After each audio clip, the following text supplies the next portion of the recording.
Yo, check it out, yeah. I've been to some bougie places in London. This is London. I know my hometown. But boy, we're in some 5-star business here, yeah, with the one and only. And it took me a while to track him down, but we love the response. Man like Mams Taylor. What's happening, my brother? My bro. How are good, you? Man? Yeah, good, man. I got to be honest. We've been there about an hour and your phone is non-stop to the point where I'm actually feel sorry for him. Yeah, I know the bank balance is healthy. Is that you on like a daily? Yeah, on a daily. But when I'm with my animals or I'm boxing or doing sport, yoga, tennis, whatever I'm doing that requires me being present 100%, I put it aside. But the problem is when I get back to it, it's like extra catching up. Your neck must be fucked, bro. I was like that constantly. Obviously, the Missfit event was just the other day. We won't talk about that just yet. Because you know what it is? I've known you, I've been fortunate enough to know you for 15 years now? About that period of time. Must be, yeah. So I feel like I've seen your journey kind of... Longer? With 20 years. With my own eyes, the rise, the fall, the rise. I want to just talk about you really, bro. I know everyone's keen to talk about KSI and these people that are on your roster, but really I want to talk about the man behind the curtain, which is you, bro. Yeah, for real. Appreciate it. Born and raised in London town? London town, baby. Whereabouts? Cricklewood. Yeah. Was that northwest? Northwest. Right. Yeah. And how was that for you growing up then? You know what it is, right? I think when you're growing up in certain circumstances, you can look back now when you're older and say, that wasn't right. Like, what circumstance are we talking about? Just different for everyone. You know, like certain things my teachers would do at school.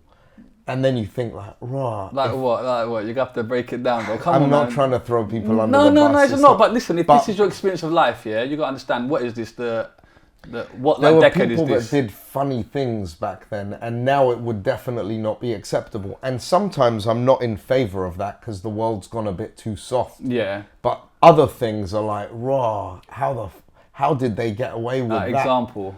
Just come on. Certain things teachers did with students and this and that, and you know what I mean, like a bit grimy and you know, and not for the sake of protecting a teacher, more for protecting the student. I'm not saying nothing, but even look, I saw my first stabbing when I was, I can't remember, 4 years old. What? Where this woman was chasing her husband around the car, and I was just going to the sweet shop. She was chasing her 4 years old. I was with people. I was actually with the kids from town. Yeah. And they're like, oh look, Sam, look what's going on. And his wife was chasing him around the car. Apparently she caught him out, and her sister blocked him, and then she just put the knife through his head. That's like through his head, killed him. Yeah. So you witnessed a murder at age 4? Yeah, 4 or 5. Are you joking? Like that. No, man. That's like a Boys in the Hood like moment. But when bro, the kids Cricklewood was like gully, that. Yeah, for real. Now it's much better. Yeah. But still, there was it was predominantly like there was a lot of action there, you know. But look, this is the thing. When you grow up on a daily basis in certain circumstances, you take it for granted.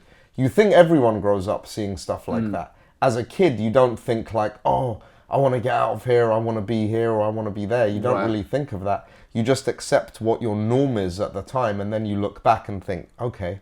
But kind of seeing a stabbing at that young age, I mean, what kind of impact was that like? Like, surely it's like... I don't know. Oh, I'm sure it had some... ago. Yeah, but lots of things have impact on you, and I think it's your responsibility as you educate yourself as an adult to not let the incidents of the past hold the pen to writing out your future. You hold your own pen at some point and say, I'm responsible for what lays ahead of me. I'm holding it, baby. There you go. And not to make out like I had the roughest, craziest childhood. It wasn't that, but there was a mix and match of all different things, you know. Iranian background, correct? Yeah. How was that for you growing up? Was there a community of Iranians there, or was it kind of a mixed upbringing with your friends and stuff? And how did all them cultures kind of impact you? That was rough on me because my family really spoke Farsi at home, and no one was speaking English. So I remember my first day of first week of nursery school, I punched a kid. Right. Because I didn't understand what he was saying and I got frustrated. Right. So I got kicked out of nursery. I got kicked out of nursery. Yeah. And I didn't know how to speak English. So I just spoke Farsi and we watched Iranian TV, movies and things like that. So that was frustrating, and I think I went to a predominantly all white school. Right. So even though we didn't live in the best area initially, I went to a private school that was all white kids, and there was one other brown kid, Anish Shah. Come on, Anish, we see you. And we were ostracized and we were sent to play together. Right. Do you know what I mean? Right. So him and I, and you know when you're a kid, I don't know if they still do this, you have to hold hands when you're walking places. Where I don't know, in like private school maybe, but not in public Was school. that not in That's not happening in the public school, bro. That's not happening. So listen. Oh, look. That's for you, man. Well, no, come on, look. But do you want me to just give it to you? Yeah. See, look, business, it never stops.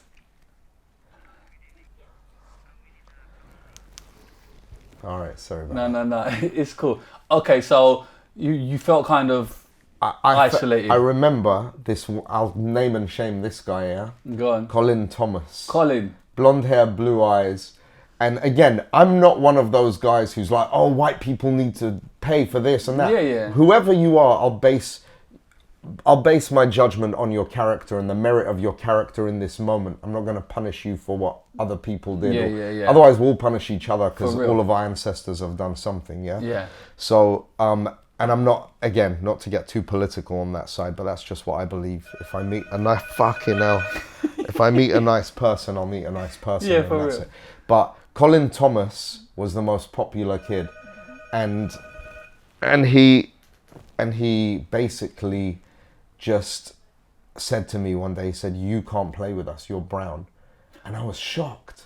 Right. I was shocked. I was like, fuck, I didn't. Did you understand know. what? No. Right. Okay. I didn't know. Like I just thought, what do you mean I'm brown? Yeah.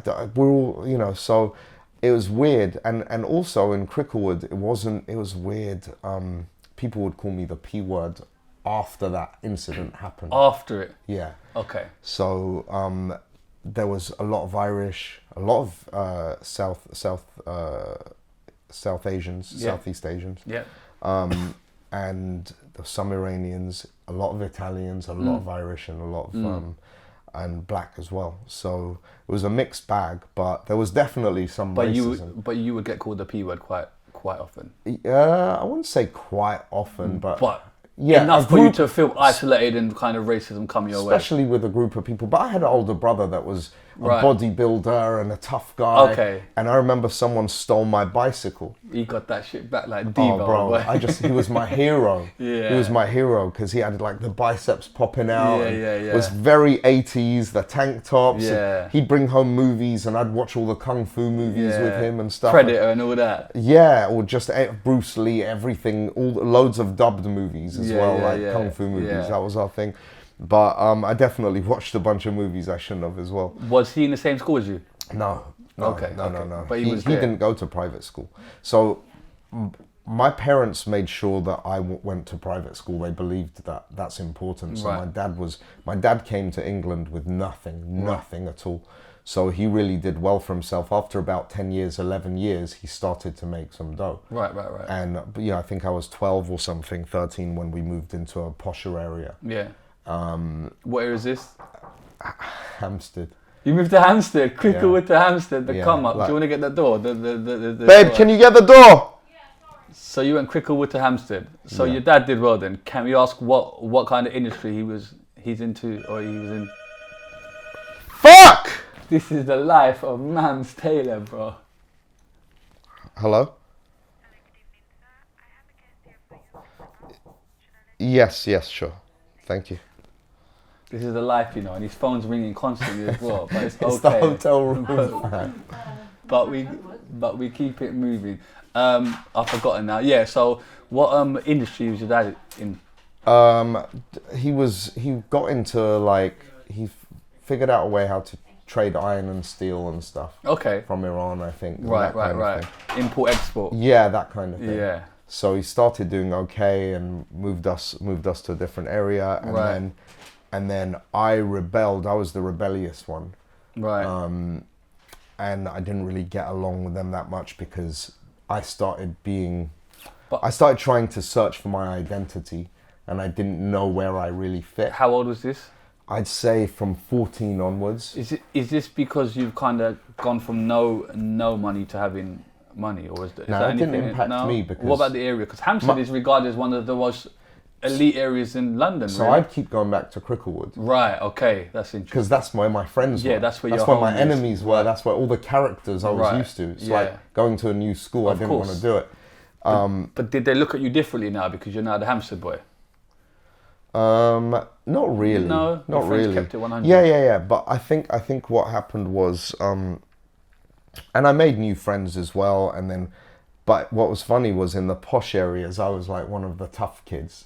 Right, because you'd come from that background and you had to fight for your... Yeah, and my brother, and I looked up to him so much about being a tough guy, and all of it, that was the persona that helped me get through tough times, by being a tough guy and looking up to, and the heroes I had were people in, all the tough guy movies, the gangster movies and stuff like that. So these are the guys you think inspire you and help you get through. So are you getting into a lot of fights at this point? Yeah, all the time. Well, regular. All the time. Why? Was there any specific reasons, or are you just trying to prove yourself out here? No, I just... The doors... Babe, can you get the door? Right. Yeah, go on. I would just... Is this an ego thing? No, I think I would take pride in never starting a fight, but also I was quick-tempered, so I would justify what's worth starting a fight over a lot quicker. Right. Than now, like, you could push into me and say, fuck you, and I'll be like, oh, I'm sorry, man. Yeah. Not because you're I'm young, scared to the fight, but it's testosterone's just high. because I would just have a lot to prove, and it was ego-driven, and I'd think, that's disrespect. Is this you and your brother? Oh yeah, my brother was 10 times worse than That's me. man like Abs, you know. Abs they just walked in. The boy. Abs. What are you saying, brother? How are you? Good boy, that's Abs. Yeah, sorry, brother. Yeah, so right, so in Hampstead, it's you and your brother, right? And my sister and Yeah, my but obviously, nephew and all it's that. like you and your brother out here, like on the streets, kind of proving the name, getting a family name going. He was like, he had a notorious reputation for being like Mr. Saturday Night Fever at the nightclubs. Why not? And yes, Right. he'd get into fights all the time. Yeah. So and my dad as well, all the time. Very, very macho mentality. So I would always, these are my male role models that I'm looking up to. I'm gonna be the same kind of thing. I was like, well, I want their approval. Is this like an Iranian thing? Is this something from? No, I don't think know.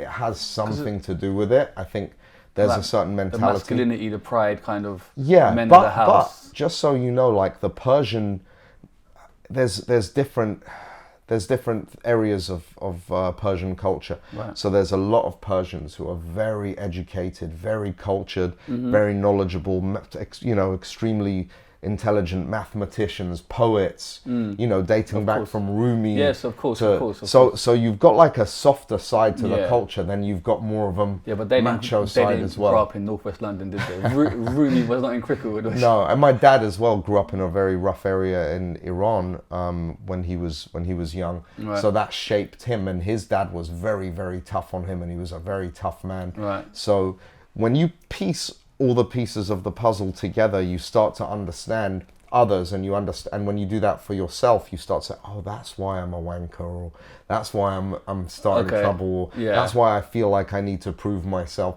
So if you are introspective and you're honest, and you can really reflect with a truthful magnifying glass, not justifying or rationalizing your behaviors, but taking responsibility for your behaviors.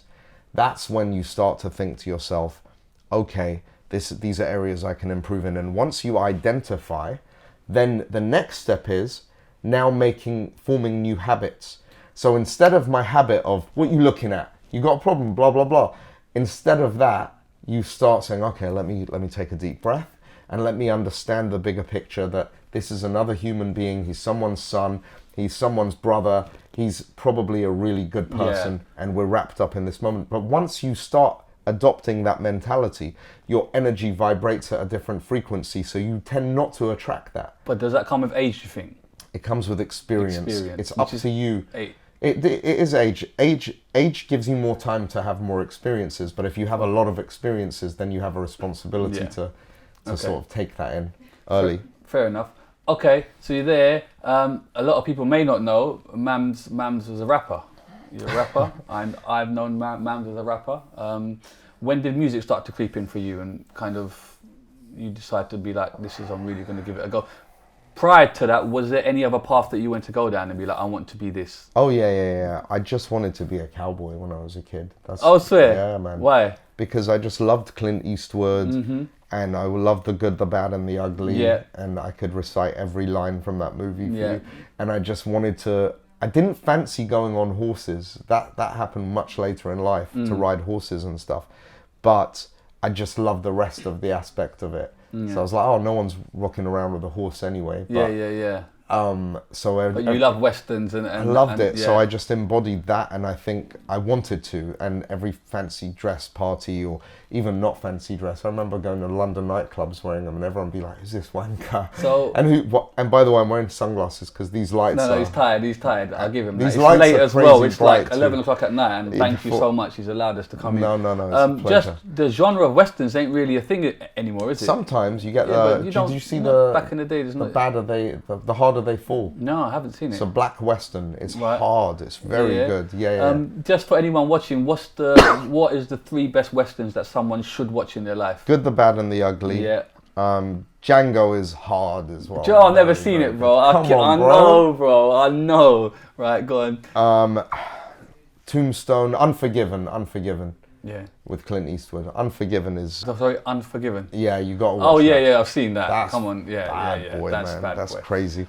All right, cool. So and younger, I mean, the list goes on. And there's classic westerns too, but I prefer some of the stuff post 80s. I think spaghetti westerns as well. Okay, fair enough. All right, so tell me how this kind of rap career starts forming. It was not. Explain it. It was very superficial, man. What do you mean? It wasn't authentic. Why? Because I was rapping with an American accent. Okay, but hold on. But we're talking at a time period where there were no British. This is pre-British people rapping in British accents. All we knew was American rappers. That's all we knew. So to rap in that, people were doing it. It wasn't like it is now. It wasn't. But this is pre-internet. Like the internet's not where it was. Do you know what I mean? I think for me, I was trying. Still, I had a long period of trying to try on different shoes and see what fits. And where I fit in. I had a lot of success in business from the age of 20, well, early on, depends how you quantify success, but I became a multi-millionaire at 23. Right, doing what? Just because there weren't no crypto then, brother. No. So how did you do that?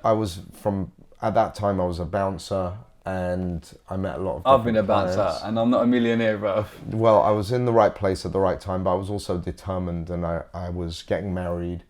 And I didn't want to come home. It was a late night club in the West End. You know the one, probably. What is it? Paparazzi from back in the day. Oh, the Paparazzi Lounge? Yeah. Oh, yeah, wow. Right. And it was a mixture of really, it was high class, celebrity, 3 a.m., very gangster, very, the who's it in was, there. It was just very, it was grimy after that time. And we closed at 6 a.m. And I was like, I really don't want to do this and get home at 7 a.m. every night being a married man and having a kid. How did you convert that into money, though? How did you convert it into millions? I manifest it. Explain, please elaborate. I said, God, please find me a pathway to get out of this line of work, because the money was so good for the time. Yeah. The tips I was hustling were incredible. The best store in town. The best store in town. I know all about queue jumps and special handshakes and extra money to... But I made the club a lot of money Of course. And I really took pride in making sure the club's popping. Yeah. Oh, you want a table? Let me auction it. Yeah. I came up with ideas. You're a fixer. And I loved doing that. Right. But it was good money for what it was. But I just needed to move into a different. Because every night, we got shot at. Okay. Knives pulled, guns pulled. Scary one where a 17-year-old kid is like, that's the one you're scared of that you can't talk to. I didn't let him in, and I'm walking to my car alone, and he's like, yo, you think you're funny, yeah? Because I said something, and I was like entertaining and with my mates, and then he's got one pointed at me, and I had to do some fast talking there. And then we had a group of Russians shot up the whole door. So we all went. So it was really fun, but also it's stressful. It was high stress. Yeah, and there was fights every night there. And you had to, this guy belongs to this crew and there's these politics. Yeah, politics of who's in the club, etc. So it wasn't a lifestyle you want, you know, as a family man, and I wanted to be a family man. So did you make links to make this money from the club? Yeah. So from various people, you're now kind of brokering deals. I don't know. Yeah. What are you doing? Brokering deals. Right. In the right place, right time. But Middleman. You're in the right place at the right time if you want to be. I believe that firmly, and I'll tell you what that means. If you're a waiter and you go to you're working in a restaurant, even if you're working in McDonald's, you don't know who's going to be your next customer. Yeah. Okay. If you're like, what do you want? Okay, here you go, fuck off. That's the end of your interaction, and that's it. If anything, if your energy is contagious, that person is going to take away from that, whether they're conscious of it or not, and be affected. They might be affected by it in a negative way. But if you're, hey man, how's it going? I hope you have a nice day. And you try not to be fake. You try and engage, not overdo it, but you try and be open-minded to being a nice person. This is a human being who's hungry. I am serving this human being as my job, and I'm going to give them the best version of this service that I can. Do I want to work in McDonald's for my whole life? No. Did I want to sell roses my whole life when I sold them? No. Did I want to work in a retail store? Did I want to work in an antique store? Right. The list goes on. Yeah. All the jobs I've had. But I always did my best to be the best at whatever I was doing at the time, because I knew that would bridge the gap. I don't know how I knew it, but I knew it. And I took pride in it. This is what I'm getting paid for. This person is kind enough to pay me for my service, so they believe in me, so I'm going to do it justice. So by doing that, every time you come at something like that with that level of enthusiasm and open-mindedness and optimism, that energy is contagious. That person on the other side might say, hey man, something about you, which is what happened to me working at the club. There's something about you, and I want you on my team. Turns out they have, you know, millions in their portfolio to invest in this and that. What area of expertise do you have, or what are you enthused about? Oh, you know, I like to make pizzas. Okay, cool. You know what? I'm going to start a pizza restaurant. Like, I know that's an extreme example. Yeah, no, I understand. But it's a ripple effect. But you're kind of learning these managerial skills without even realizing it. Is that like fair to say? Yeah, because I did door-to-door salesmanship. I did, for a company, I became the top salesman there first week that I was there. Just going from door to door and selling hair products to people. Right. Next week, it was like a deal with a retail company. Whatever it was, I would be enthusiastic as long as I knew it wasn't a scam or something like that. And I would actually, at that point, I don't know if I would have even cared. I was a different person, but it was legit stuff. And then working on the door, you have to deal with people, an angry guy, a guy who's on drugs, a guy who's happy drunk, a guy who's drunk and stinks and is in your face talking to you because they're gonna repeating themselves 17 times. How do you handle this, that, the other? So you start to understand energy. And I think if you understand energy, then you understand your audience, you understand the room, and then that does apply to any job you do, especially management. And for me, putting on events in the boxing realm is a dream come true, because I was a big fan of combat sports and of WWE and all of this stuff. So yeah, I think overall it teaches you just interactions. You know, listen, if you have an office job and you only speak to the guy in the cubicle next to you and the other guy next to you, and then you go home and you're exhausted by the time you get home after doing a 9 to 5, then what experiences are you having to broaden your social skills, to understand energetics? Okay, I understand that. You build up this energy and then you move to America. Explain why you would do that. I had a lot of crazy situations. Care to elaborate? No. No? Okay. No. Is this family? Is this personal? No, this is like there was situations where I stayed here until those situations were dealt with and handled, where there's no hard feelings and no the possibility of anything bad happening to anyone that I care about or anything like that. Dealt with it all. It was all good, and I was like, man, I'm going to America. I just want a fresh start. And I've always wanted to be there since I used to watch 90210. Yeah. I always had this image of like, oh, this is how America is. Right. So I went to LA, and truth be told, I was really good at acting. Yeah. So I wanted to act, and I was good at theatre, particularly. And yeah, I just. So you pack your bags, you go to LA. Yeah, I go to LA. Do you know LA. anyone when you get there? I knew people, but not really on a close level. So I brought my own crew out there, and we started living there. And you've got funds, right? I had mad funds. Right. Okay. So I had mad fun. How much is mad funds?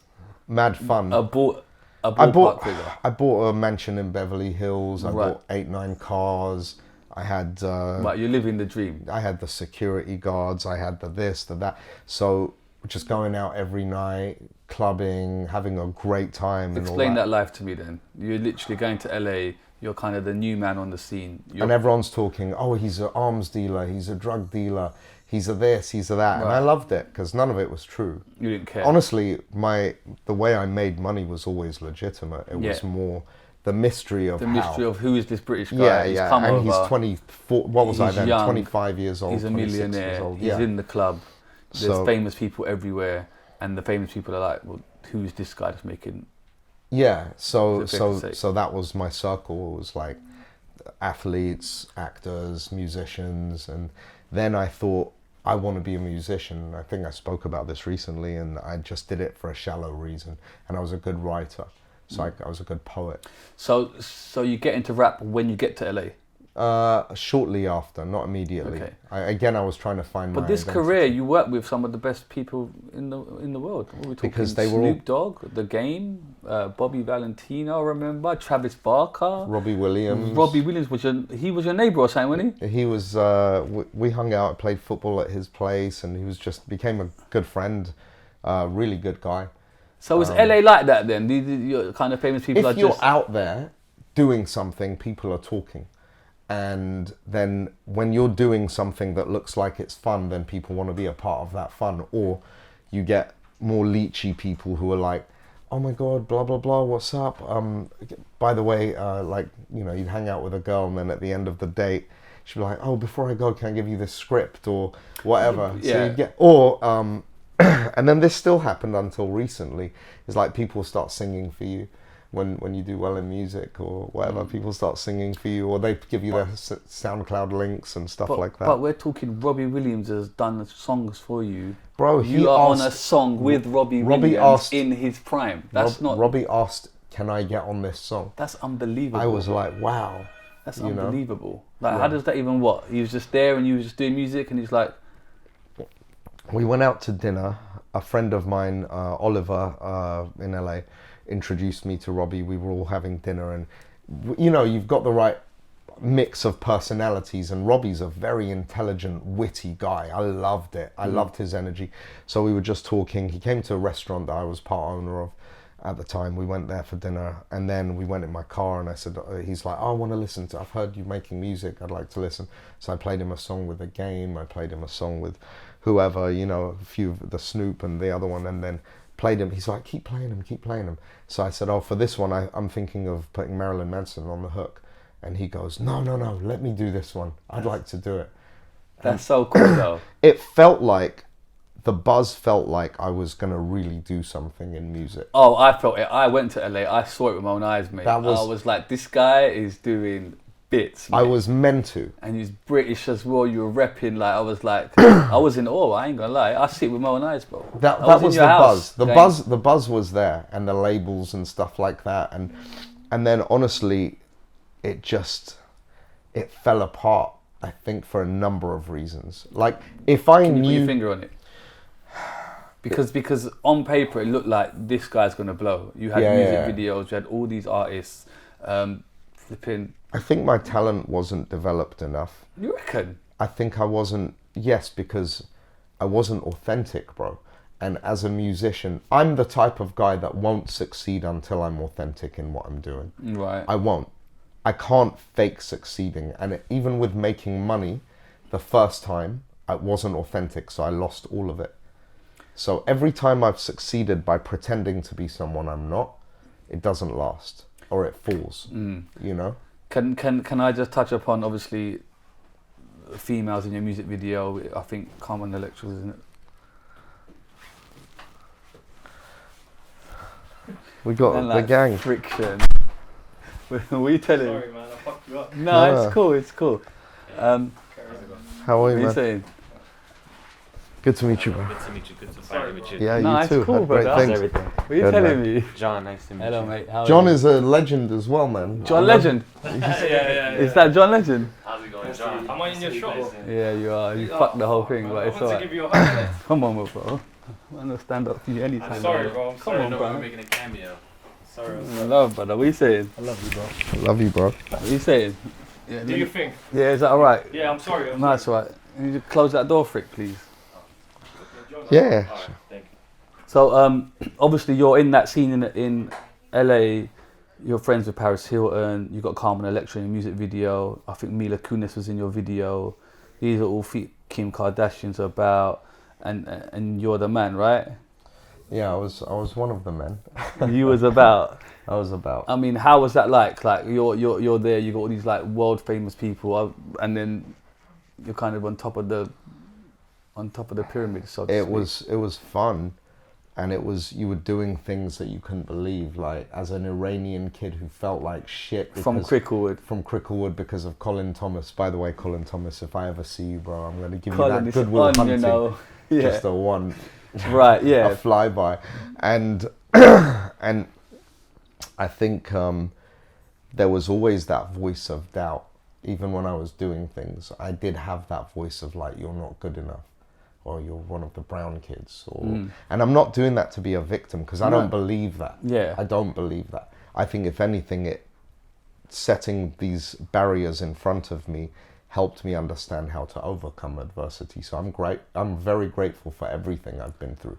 No pity party here, no sympathy needed. Right. But that voice was inside my head of like, how have you got this? How have you done How it? have you got this girl in front of you that people have on posters? How are you doing this and that? Yeah. And she's in your bed. And is there an answer to that, or is he just kind of riding the wave and it's like? The answer is I was very conflicted again because I didn't know my identity, but within that there was some magic there, right? Yeah. That You have to there was just a tap into charm, that. there's a something, and I would think I'm the fucking best, but I did that to overcompensate for feeling like I was worthless. Right. Okay. Yeah. And that fake it till you make it thing was carried some authenticity, and that authenticity is the part that connects.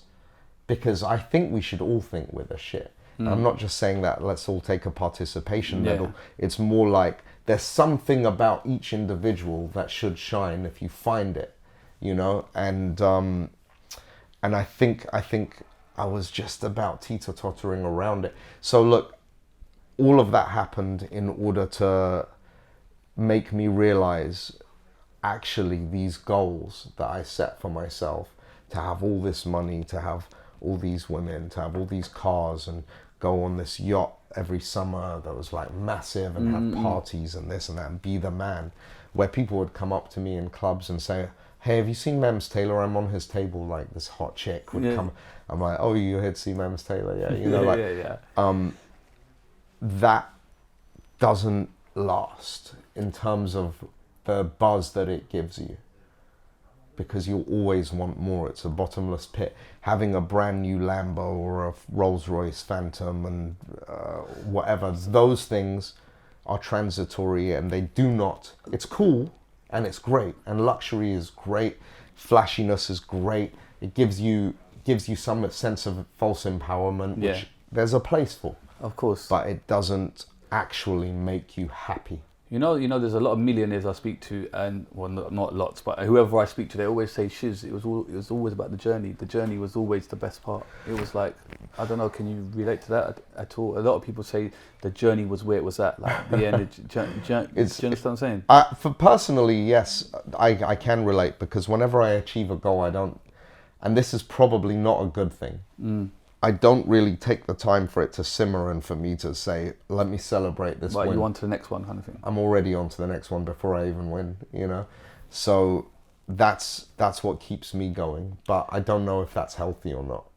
Fair enough. And I just wanted to touch upon, obviously you got that bouncer life in you, that kind of you and your brother childhood, and then you kind of, you're one of the first people to go viral kind of in a way when you're outside a club and you spark out Jesse Metcalf, right, and like TMZ's all over you. Like, what was that all about? Like, I don't know, like obviously the flipping Desperate Housewives, a big show, and then you got Mams Taylor in this circuit of just famous people, and then you're out here having a fight on the streets, and it's like, I didn't think there's cameras there in the moment. You know, you're not like calculating, let me punch him, oh my God, there's cameras here. Yeah.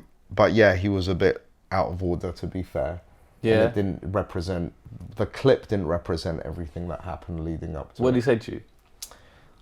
It's old now anyway. Yeah, and we're cool now, by the way. That's good. I went up to him in a restaurant in Catch, I think, in LA. Yeah. And I go, yo, bro. And he goes, huh?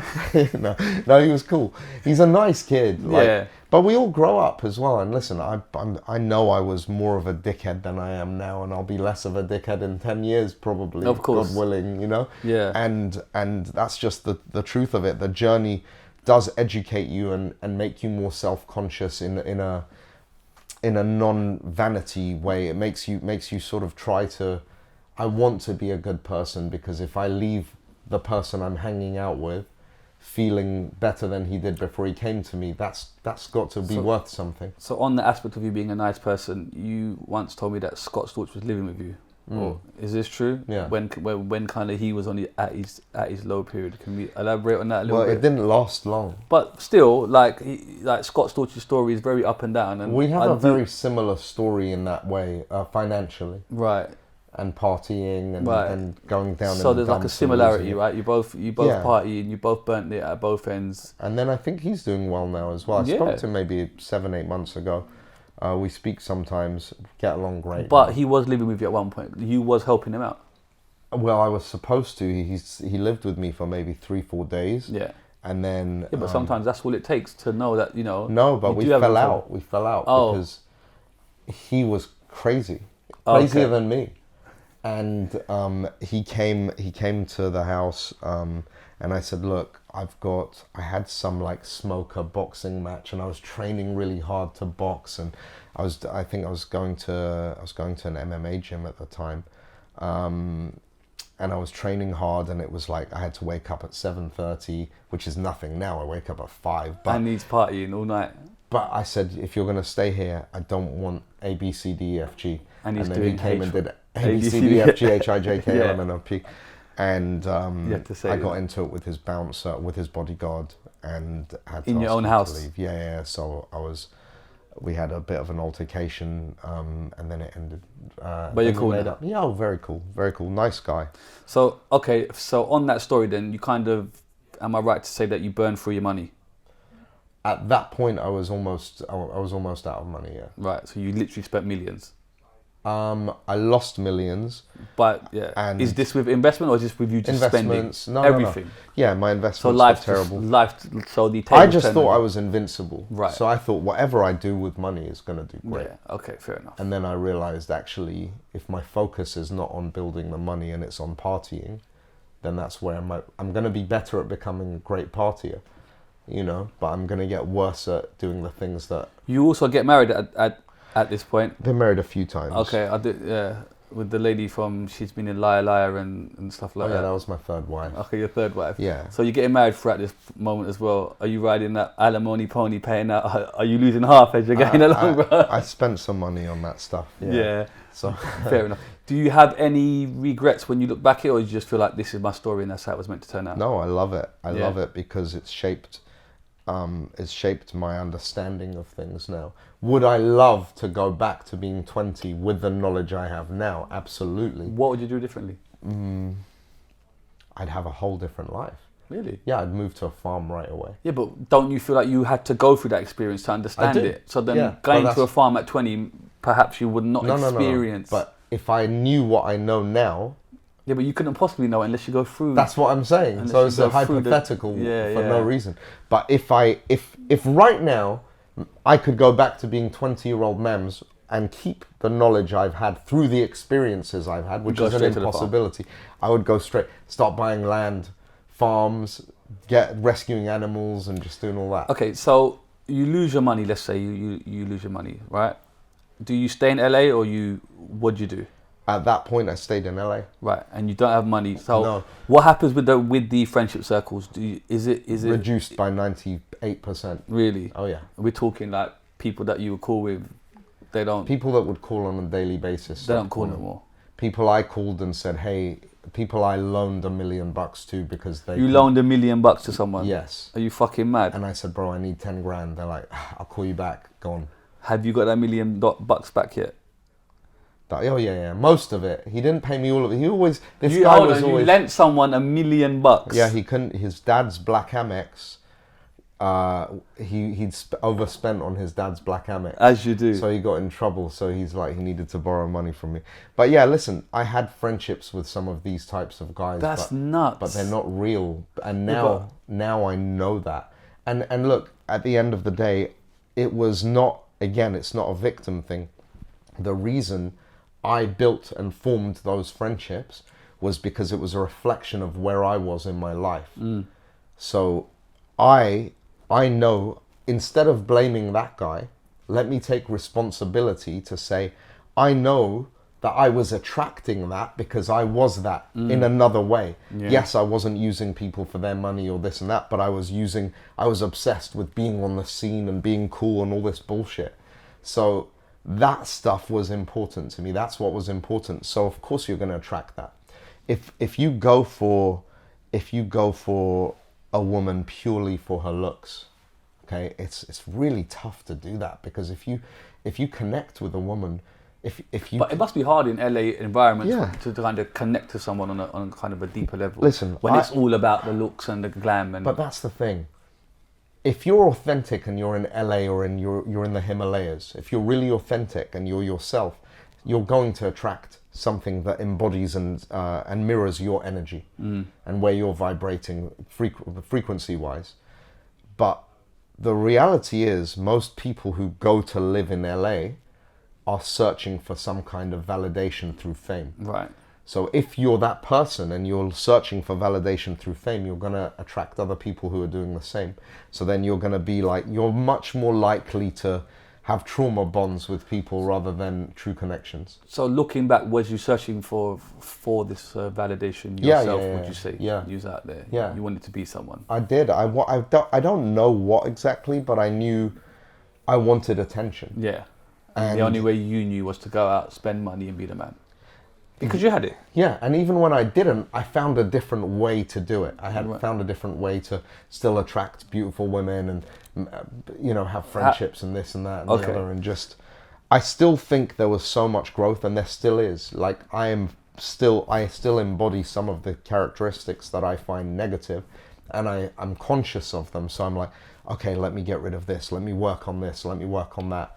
Not the same characteristics I had, but as you evolve, it's a work in progress that never ends.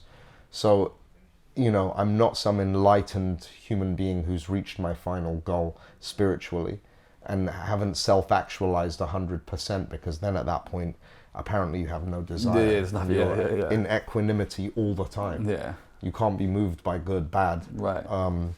Or ugly, or That's the Western light, for you. there you go, or light and dark. You just basically, but that's a godlike presence to have, and I don't think most people achieve that. So for me, I'm more like, the journey is important. I'm having a great fun time.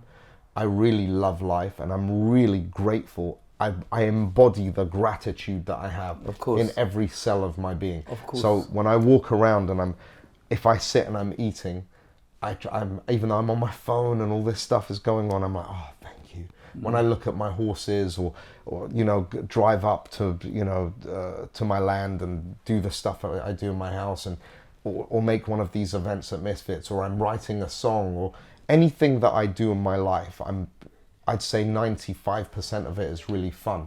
So for me, I'm so blessed to be able to do the things I'm doing, but I have worked and I continue to work my ass off for it. Well, this is it. I want to talk about, obviously, when you have nothing, you had the millions, you have nothing.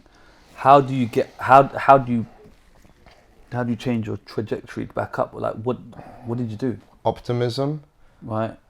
and But that can only take you so far. no optimism combined with discipline. Right. So what did you do? I'm not the first person to say that. Might have been Elon Musk, and I was like, oh, that applies to me. Yeah, I don't know who said it, but I don't like to take credit. No, that's cool. But we're gonna give it to you anyway. So what But did you yeah. do then? Explain. Like you got nothing. Whatever I you're did, feeling down. whatever I did, I was People are not optimistic. answering your calls. If I put a song out, I'd be like, this is going to be the biggest hit. And I would believe it. And then when it wasn't, I wouldn't mourn it. I'd be like, okay, well, this one's going to be the biggest hit. Oh, this is even better. So you're just grinding away. I've had nothing stopping you. 1,000 what people would call failures, but to me they were lessons. Right. And they were paving stones Yeah. to lead. So it was never a straight arrow going up here. It was always boom, boom, boom, boom, big fall, then go back. And that's fucking fun, roller man. coaster, Yeah, yeah. because you've learned so many things, and you enjoy, if you're open to learning about who you are, then that's really key. So how do you get into like management then? What was the first indication of, this could be a bit of me?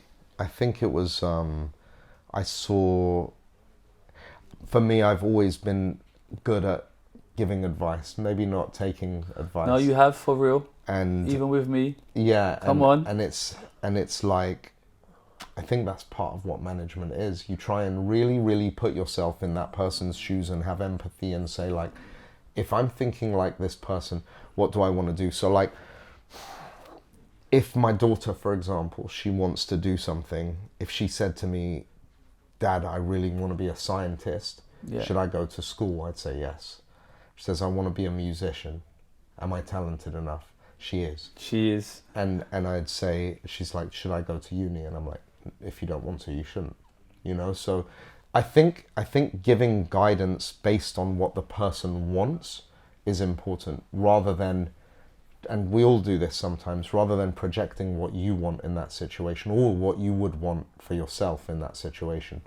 So that's hard to step out of. So who are you managing first? Who are your first kind of people you're kind of managing?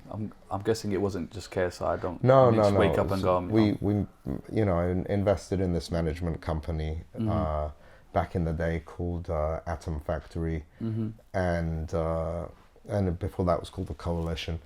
I was partners with a guy called Troy Carter. We were very good friends. There was Eve, Fat Joe, Nelly. So you used to all manage these these guys. people? Well, from a second-hand place as an investor who was Right. keenly Okay. learning. Right. And then Lady Gaga came along, and that was huge, obviously. And then Steel Bill was the first guy I was a hands-on. I know manager. about Steel Bill. I've Yeah. been in the He was a studio with talented Steel guy, Bill. man. He Very was a talented talented. guy. I've been in the studio in LA with Mams Taylor and Steel Bill. I remember that. So like Steel Bill was your first, your artist. First hands-on client. And you really tried to push him, didn't you? I did. I remember you having meetings with like Convict Music. I was there. We had meetings with everyone, and he was so close. Yeah. But bro, you know what it is? I tried as an artist until I tried for the wrong reasons. And then by the time I fell in love with the craft and really, really fell in love with music and getting into making music and the business of music and the marketing and the this and the that, I'd already passed the time. My expiration had come, and I knew that. I knew that for me. Expiration. What?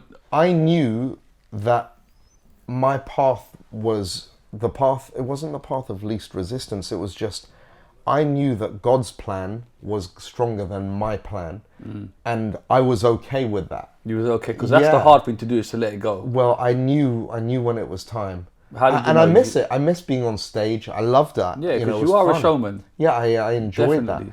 But when I got good enough to succeed, I still didn't have the knowledge, and now I have the knowledge. But I didn't have the knowledge, the being good enough, the talent, developing the talent, because it was not something. I wasn't emceeing from the age of 8 years old and doing this and that. Not at all. I wasn't even a musical kid, to be honest. My parents were not musical people.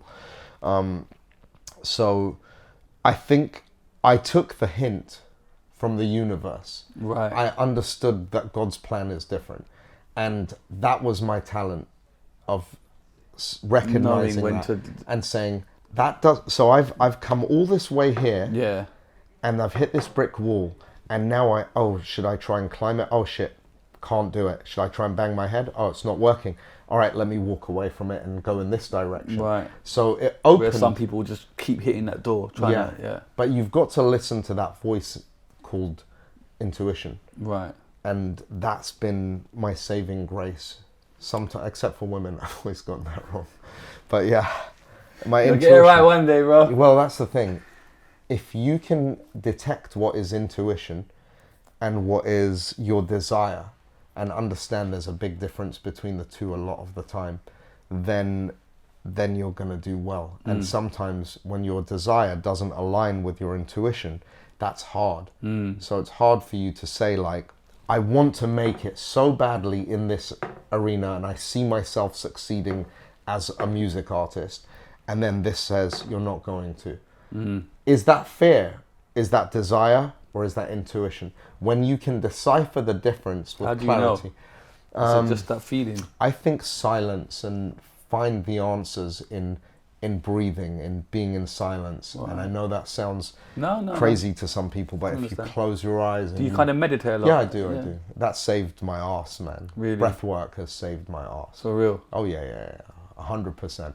I've through some crazy hardships that I've experienced, breath work is what changed my life. Wow. Yeah, shout out to Satish who put me on to it. Come on, a lot of shout outs going on here. Yeah, Satish. Especially the bully, man. We're going to find him, bro. Colin Thomas, Colin, I'm 9 finding him. I'm Asmara out for you. Road. He can't live there now. I'm He sure. might be, bro. 40 years He might be there. Okay, so when does KSI enter your life then? How does this work? Because I'm presuming he's already big. He's definitely Before you kind of... yeah, he was big. He was a big internet celebrity. He was a big YouTuber. How long have you been his manager for? 4 or 5 years. So that's not that long when you look at his kind of career. He's over 10 years deep fame-wise, I would say. No, listen, So he was huge on the internet, big YouTuber, had the Sidemen, had his YouTube channels. So he's already making millions. He was doing his thing, So making millions. I'm curious as to what point someone would say, I need you to manage me, when it kind of abundantly clear he's managing what's happening already. Does that make sense? Yeah, It's like a big thing, isn't it, for someone to say... I think the key for us and where it made sense was music, because he wasn't succeeding in music yet. Right. So that's where I got the call to be his music manager initially. Right, okay, fair enough. And then it exploded. And because of that, I think I've always had a mindset not to be reactive, but to be proactive. So if we're working together, I'm not going to wait for the emails to see what opportunities are coming along today. I'm going to think for myself, how can I bring more opportunities to this guy? So what were the key strategies to getting him that kind of musical success in your eyes?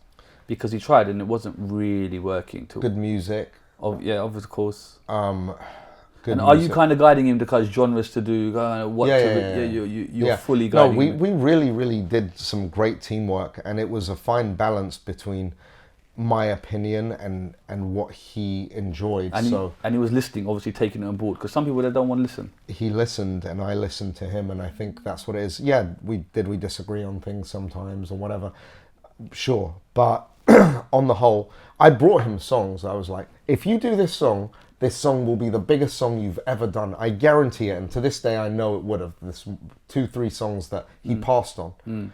And after the first time, I'd be like, bro, you have to do this. And he'd be like, okay, sure. But he wouldn't. He would keep putting it off. And at this point, I'm learning him and he's learning me. And we're trusting each other more and more as time goes by. So the getting to know you process is like, how far can we push each other to see what... Even though my intention is for the best for him to succeed the most. He said one thing to me which changed all of that. He said, bro, I'll be miserable if this song is a massive hit. And I'm like, why? He's like, because I've got to perform this every time I have to perform. And I don't want to do that. And I was like, that's so fucking true. Yeah. Even if it's a massive international smash, he doesn't want to do it. But we'd already had success by that point. Okay. So... I think I've learned so much from him as an individual, you know. What's been kind of the top things you've learned? Just, he's effortlessly a nice person. Yeah. I sometimes have to make an effort to be a nice person, Mm-hmm. and that sucks because I want to be. Yeah, but everyone has their bad days. No, surely. no, no, We're, sure. we're not all robots. But he taught me, like, try to be more considerate, but he didn't tell me, hey, Mams, you should be more considerate. I just saw Just like, oh watching wow, him. look how he is with these guys. Fuck, and he's massive and blah, blah, blah. So he's inspired me a lot, to be honest, in many ways. So. And then from that, obviously, the Missfits Boxing is kind of huge. Are you kind of a co-owner of that? How did that conversation happen? It was just, you know, I've got the business mind, and I So know. like from there, you're like, right, I've got this idea. Whose idea was it? It was mine. Yeah, Yeah. take credit for that. It was mine. I'll tell you what it was, though. It was inspired by him again, because I'm like, look, you want to box? Let's have our own boxing organization. Did he actually come to you and say, I want to box? He wanted to box. He Right. was still boxing. He'd already boxed, you know, when I was his manager, his music manager, when he boxed Logan Paul for the second time. Right, so I was right. there for that. Mm-hmm. And you're seeing this event take place, And and, I'm your like, brain's whirring, like, hold why aren't we doing Why are this ourselves? Right, for real. Why? Oh, you want to do a drink company sponsorship? Why not do our own drink? Why not do our own everything? Mm-hmm. Have your own IPs and set yourself up so even Missfits Boxing, God willing, it's around for, you know, a long, long time after you retire. So you keep having passive revenue, passive income coming your way. Yeah. And that I think is what a lot of managers don't do, is like think long term and set up where you can. You want to set up your clients far beyond the scope of just let's make some money today. Oh man. And a lot of managers can't see beyond the next deal. They're like, oh, let me take this deal. But you're I'm always 5. You're 10 like steps 2026 ahead. right now. Yeah, I have to be, because For real. Yeah, and you have, okay, I might have a vision for up to 2026, but he might say, I don't want this anymore, I want that, and then you adapt. Do you guys ever butt heads in like has it ever come to a point We where- used to. Right. I think we had our growing pains and teething problems, but it was and never. Now you fully understand each other. Yeah, Yeah. yeah. And listen, it's not to say that we won't have different opinions. We do, but we're also not afraid to pick up the phone and say, "Hey, bro, let's talk." For real. I've been to one of your Misfit events. You was very fortunate enough to give me some great access, and the electricity in there was fucking incredible. I can't lie to you. I thoroughly enjoyed myself. Oh, thank I you, didn't man. know what to expect. I gotta be so honest, but the electricity in there was unbelievable.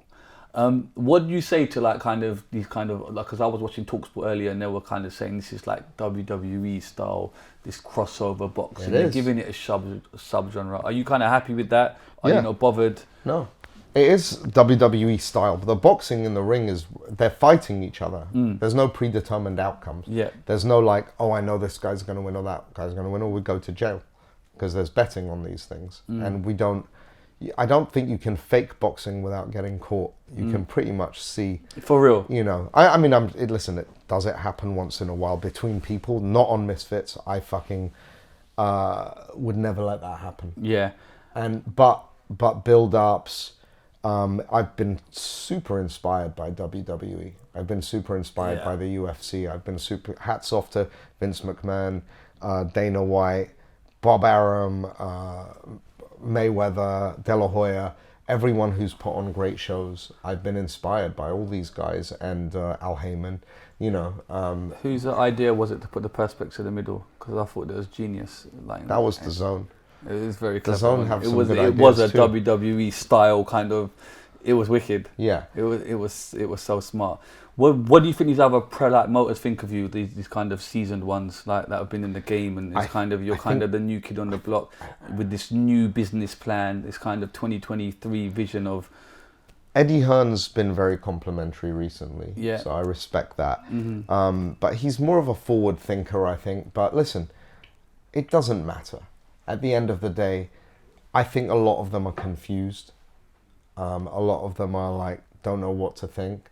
They want to be involved, but they want to keep a distance. because they don't want to alienate their fans. But I promise, if they thought, oh shit, I could make some real money here, then maybe they would soften their stance. But look, this is the reality. It doesn't matter what anyone thinks if you've got people who are inspired and they're enjoying it and they want to be a part of it.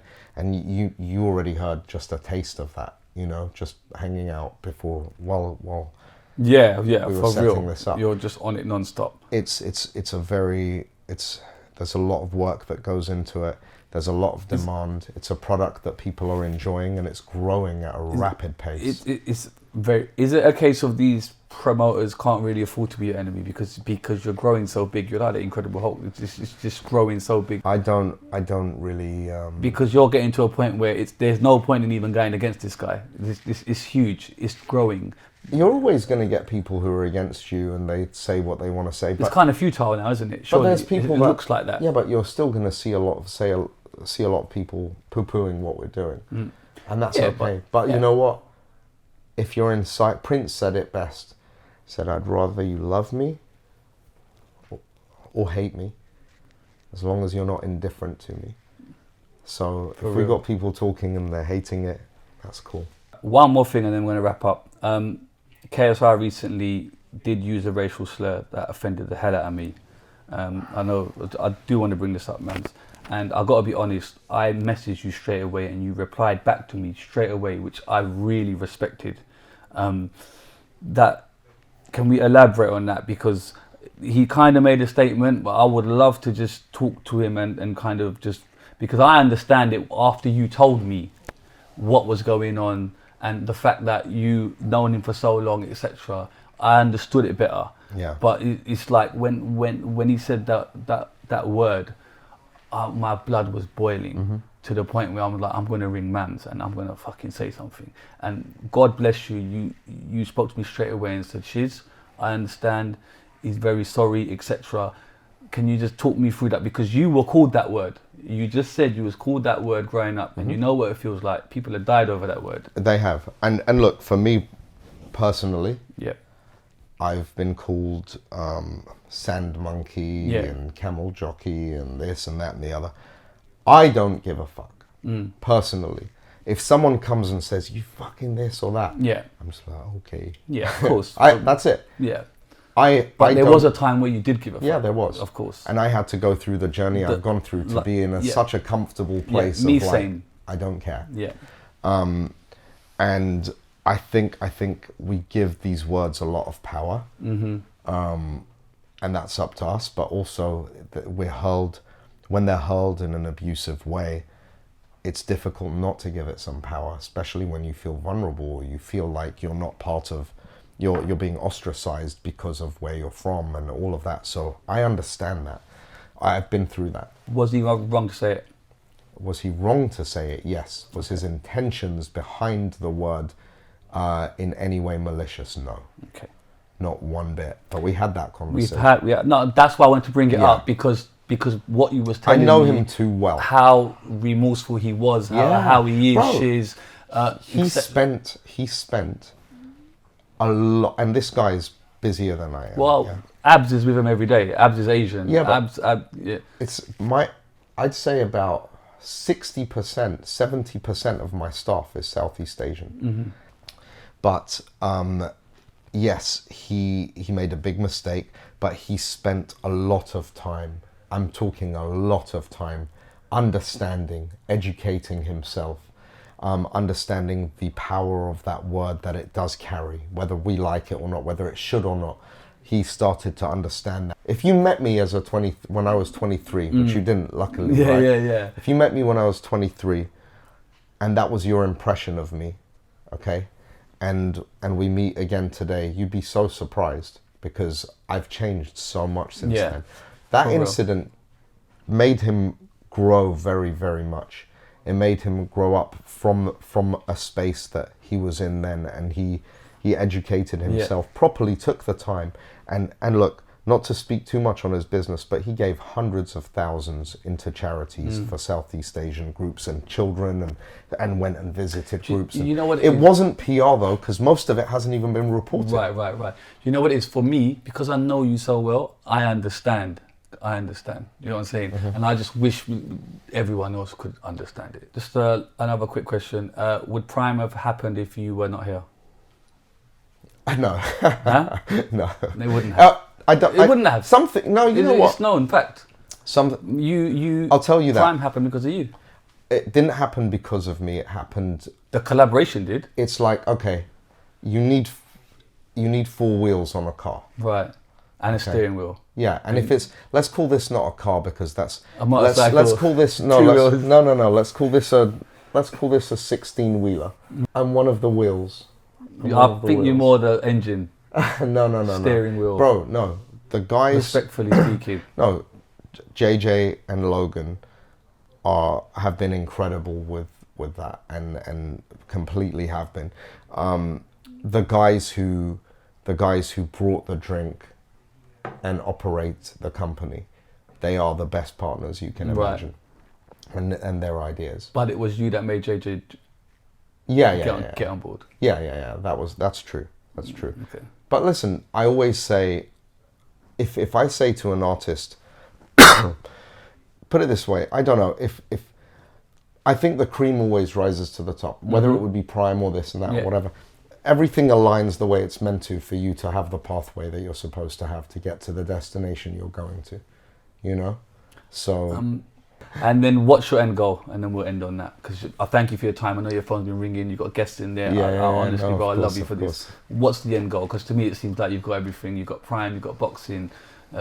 You have everything you ever wanted. I would think, is there something that you haven't? Well, what is the end goal? You've got a lovely farm. You've left that life. You've had that life. You don't want it no more. Seems like you love animals. I love animals. You remind me of Thanos in a way that just sits in the garden after all the fuckery, and it's just like, do you know what I'm saying? Yeah. I just feel like you're kind of there now. So what's left? What kind of makes you get up? I want to be the best cowboy I can be. Yeah, I see you doing a lasso, bro. Yeah, I'm getting there. Yeah, but like, what's more? Like, I want to set up a lot of charitable foundations centered on rescuing animals of all kinds, and kids, and helping kids from abusive or broken homes. Who haven't had the opportunity, same as KSI. That's something we've been working Philanthropy on. then is the next. Yeah, but stuff that we actually care about, not stuff that we want to be seen to be caring about. We actually care about making a difference to these things. Animals, although he's starting to love animals as well, but the kids, it's very important to him. For people, poverty-stricken upbringings that haven't had the opportunities. It's not just giving back, it's also, bro, there's nothing that makes you feel better than making a difference to someone else's life, whether it's their moment, their day, or their year. But if you've contributed to helping that person have a better life or have more to smile about, that also gives you a reward. So it's not a selfless act. It makes you feel good when you do that. It's very true, because I've got to be honest, every time I message you, you always message me back. Bro. And I've sat next to you, your phone is ringing like a flipping call centre. But you always message me back. But I feel bad as well when it takes me a while sometimes. How nice of him. No, bro, what are you talking about? We've known each other for years, but bro. It's still, always going to be that way. I've just, I really appreciate it, man. Look, man, thank you. I think we've done amazing. I thank you so much. I love you, bro. You're a brother. Appreciate it. It's been epic to see your journey, the rise, the fall, the rise. Inshallah, the bigger rise. And yeah, man. Honestly, thank you for your time, man. I know you're busy, and we love you, man. Appreciate you, Shizzio Show. We out. Shizzio Show. Later.